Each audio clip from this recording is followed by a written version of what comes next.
Hi, my name is Aileen Eakins. I'm a real estate advisor with Engel Volkers here in Victoria on beautiful Vancouver Island. And today I wanted to talk to you a little bit about the difference between an easement and a restrictive covenant. Because when you're doing a title search, perhaps you're buying a property, and even if it's your own property and you want to know what's on the title, you will see some of these charges or notifications on the title, and you're going to want to know what they are. So an easement is a right acquired by a landowner for the benefit of his or her land over the land of another.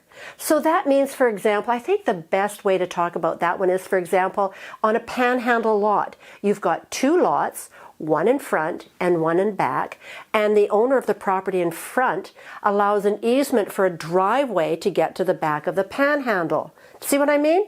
It's pretty easy, and that's what an easement does. And there's lots of different examples of that, right? Now, a restricted covenant imposes a restriction on the land use of one person's land for the benefit of another piece of land.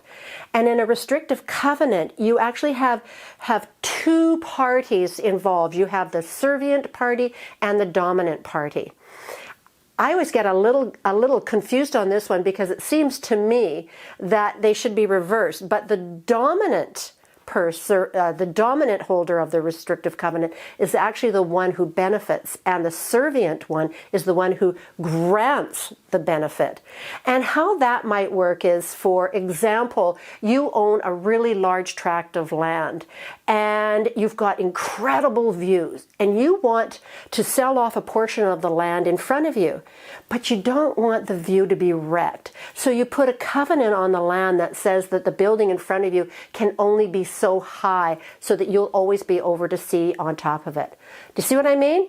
So it's called a restrictive covenant, and it needs to be negative in nature. In other words, it needs to be stated so that you can't do something. You can state it in positive terms, but it really means you can't do something, or somebody can't do something. I hope that helps clarify a little bit of the difference between the easement and the covenant. And if you have any questions about this, please just send me a little note and we can get into it in more details that might personally affect you. So please don't hesitate to get in touch. Thanks so much for listening. I'm Aileen Eakins, and don't forget to like, share, and subscribe. Talk to you soon.